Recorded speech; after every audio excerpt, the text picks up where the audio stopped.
Gazette du Togo, une vision sur l'actualité togolaise et sur le monde.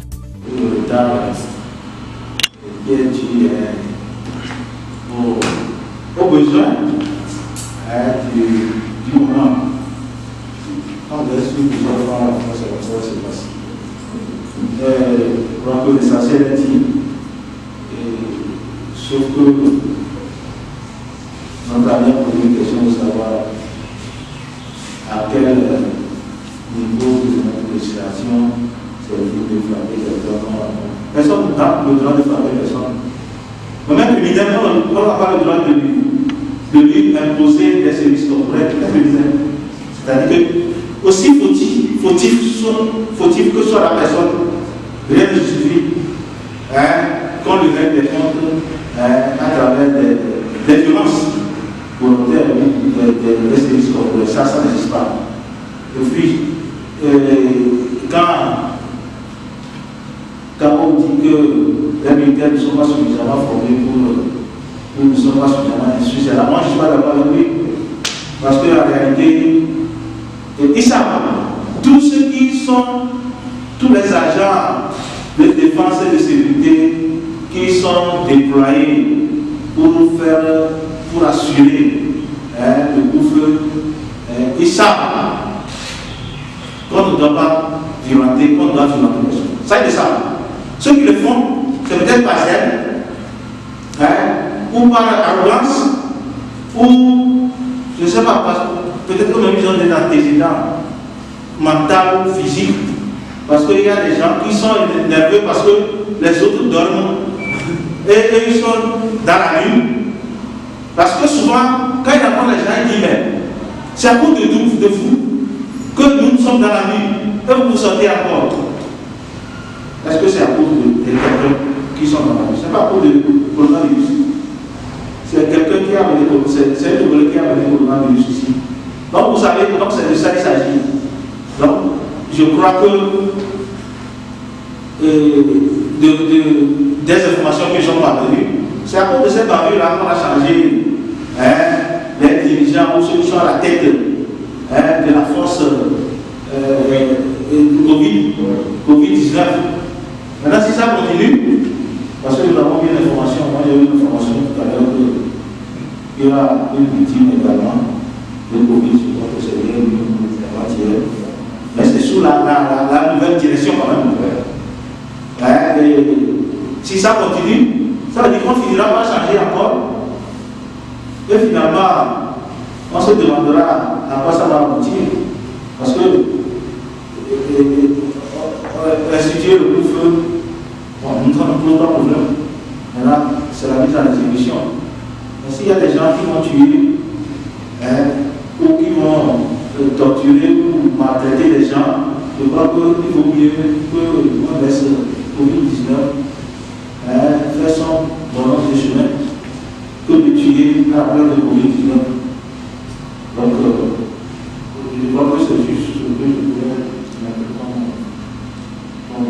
passer. C'est bon? Une enquête. Bon, si on dit on a ouvert une enquête, ça veut dire qu'on ne connaît pas encore personne. Suspect. Alors que dans une armée, dans l'armée, on sait quand on déploie les forces de sécurité ou de défense sur le terrain, à tel moment ou à telle heure de la journée ou de la nuit, on sait qui se trouve, ou du moins quel corps va se trouver, et sous la responsabilité de qui. Ça veut dire que si un événement va se produire une nuit, à Abedi, ou bien à Dakame, à une heure donnée, on sait qui sont susceptibles, qui sont censés être là-bas à ce moment-là. Donc, du moins, la cible doit être déjà cernée. Autrement, ici, on ouvre une enquête, ça ne doit pas tarder, pour qu'on donne au moins les suspects. Donc, c'est maintenant qu'on a dit qu'on a ouvert une enquête.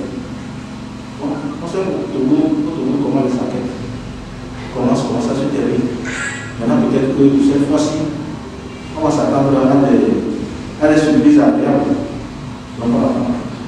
De toute façon, nous sommes Nous également, nous recueillons les plaignants ou les victimes.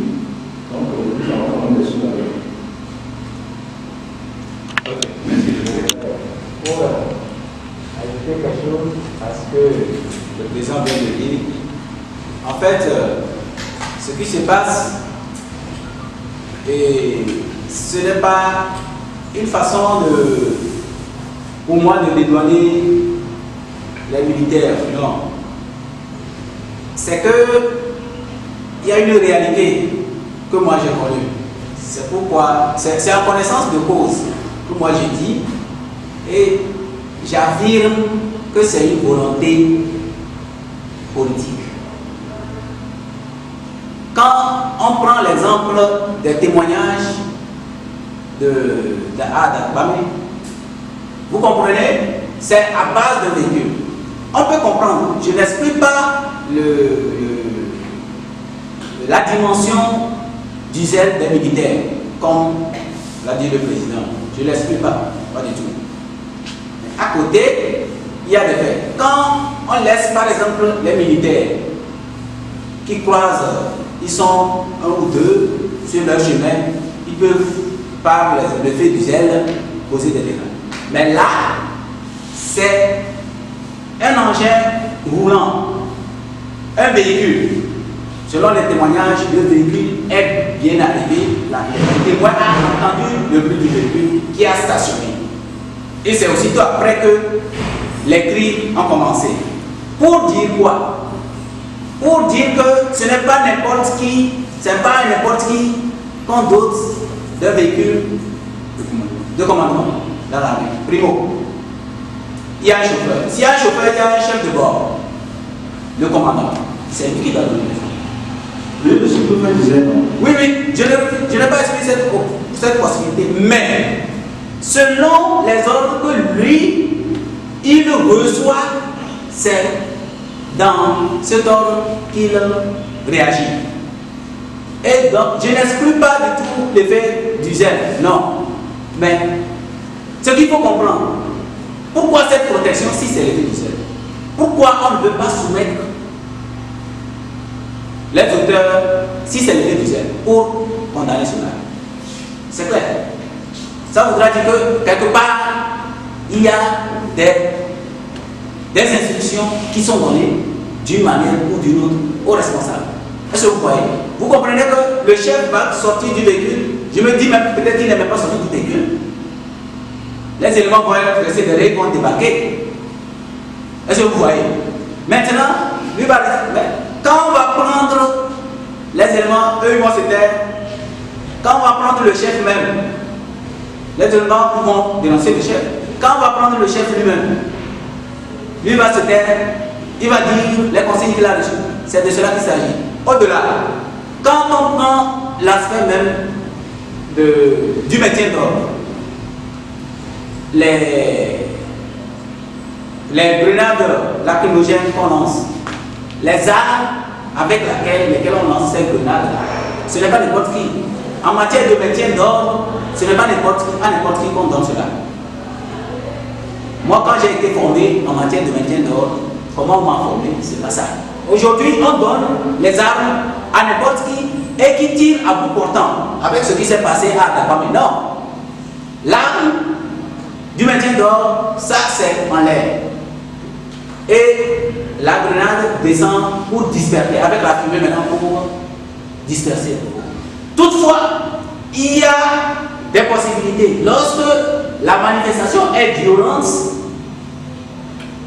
l'officier a le matériel de communication pour interpeller l'autorité civile, pour lui dire que voilà ceci. Donc je suis obligé, pour protéger les éléments, je suis obligé de faire usage de force. Et c'est l'officier civil, l'autorité civile, bien entendu. Je veux parler du maire, du préfet, du ministre de l'Intérieur ou du chef de l'État dans la grande dimension. Est-ce que vous voyez? Avant de faire usage. Mais ce qu'on voit maintenant, c'est les enfants, quand ils sortent en même temps de la formation, on leur donne, et maintenant eux, ils cherchent à se protéger. Et ils tirent à bout portant. Donc, ce qui veut dire quoi? Ce qui veut dire que ces éléments, d'abord, on ne doit pas leur donner des armes. Il y a un niveau de galons, c'est-à-dire après cette information, avant que la personne, encore le doute, l'arme à la personne. Moi, mon analyse, c'est quoi? C'est que si l'autorité sait qu'il y a des gens qui sont formés et ils savent à quel moment utiliser et comment utiliser les armes, en donnant ces armes aux professionnels, ils vont faire bon usage. Et donc ça ne va pas les arranger les autorités politiques. C'est pourquoi on donne ça aux amateurs. Ça, c'est l'analyse que moi je fais personnellement. Voilà. Bon, maintenant chacun a sa manière de comprendre. Bon, ça, c'est ce que moi je vois. Donc, quand j'accuse l'autorité politique gouvernementale, c'est en connaissance de cause. Merci. C'est ce qu'elle dit. Donc, nous, notre conférence de presse d'aujourd'hui, ça concerne les barbecues qui ont lieu, qui fait du couvre-feu. C'est vrai que toutes barbecues sont interpellées. Parce qu'il y a eu une interpellation sur des citoyens. C'est là, je ne sais pas, c'est pour du matériel, c'est des violences volontaires. Nous sommes interpellés. Mais notre truc là, ça concerne spécifiquement les cas relatifs au couvre-feu, puisque dans cette zone, dans les quelques jours de la cité, nous ne sommes pas encore couverts par le couvre-feu. Mais dernièrement, nous avons eu des éléments qui vont nous permettre de revenir là-dessus pour faire ce qu'il y a de faire. Ok, on sait bien qu'on a tout fait maintenant, donc on va suspendre les questions. La Gazette du Togo, une vision sur l'actualité togolaise et sur le monde. Rejoignez-nous sur le www.lagazettedutogo.com ou sur nos comptes Facebook, Twitter et YouTube. Pour tout contact, écrivez à contact@lagazettedutogo.com ou appelez le 92 80 88 53. La Gazette du Togo, c'est l'information en continu.